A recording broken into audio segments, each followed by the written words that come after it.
ఏ బాటైనా పర్వాలేదంట, సమయంతో సాగటమే మన సింపుల్ సిద్ధాంతం.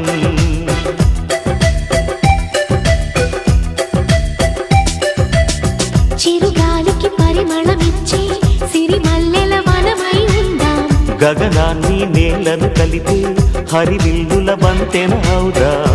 ఆనందం అంటే అర్థం మనమందా, ప్రతి పూట పాతై సాగే హుషారు సరిగమలో.